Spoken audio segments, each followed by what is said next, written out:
bumili ng bottled water. Gusto mo ng mineral water? Soft drinks gusto mo? Wait lang.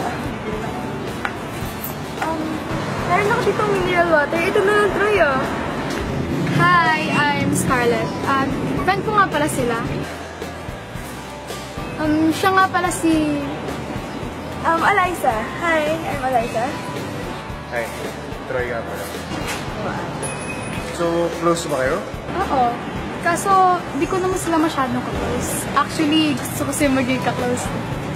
Ano ba naman yan, Scarlett? Konting pino naman na pagkahalataan kay. Eh, kesa naman sa'yo, girl. Kaya naman sabihin wala kang gusto kay Troy. Totoo ba naman? Hi, Troy. Ito nga pala yung mineral water mo. Ako nga pala si Trisha. Ito nga pala yung soft drinks mo, Troy. By the way, I'm Gray. Nice to meet you. Kasi gusto niyo mag-lunch muna o something. Kasama ko yung tropa ko eh. Troy, birthday ko sa Wednesday, invited ka. Huwag ka mawawala. Invited ka.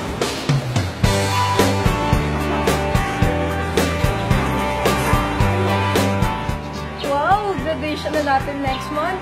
Excited na ako. Ano pa yung course sa Lexa? Ako, business management ang gusto ni Mami. Si Daddy naman, tourism. Para mabilis na daw ako may pasok sa NAIA. Kayo, anong plano mo? Wow naman, buti pa kayo graduate na. Ako kasi, kailangan ko pa umatin na sa may klase. Dalawang subject ang hindi na ipasa. Eh kasi naman, puro cutting classes ang alam mo. Wala ka ng ibang inatupag kundi kung paano makatakas sa class para lang makapanood ng basic routine ng heart rate ng crush. Eh, kasi naman, ang gwapo-gwapo kaya ni Troy. Tapos, ang galing-galing pa mag-basketball. Diba? Hay nako, eto na naman itong si Crush. Eh di nakita mo kung ano nangyari kung puro crush iniintindi. Kami, graduate, pero ikaw, magsa-summer class. Girls, okay lang naman yung crush. Paghanga lang yan. At saka, gawin yung inspiration yung crush nyo. Basta huwag lang makakasira sa pag-aaral. Tsaka, focus natin ngayon pag-aaral. Kasi yan yung magdadala sa atin sa mga pangarap natin. Huwag nyo madaliin yung mga bagay-bagay. Believe me. Correct. Tumpak na tumpak na tumpak.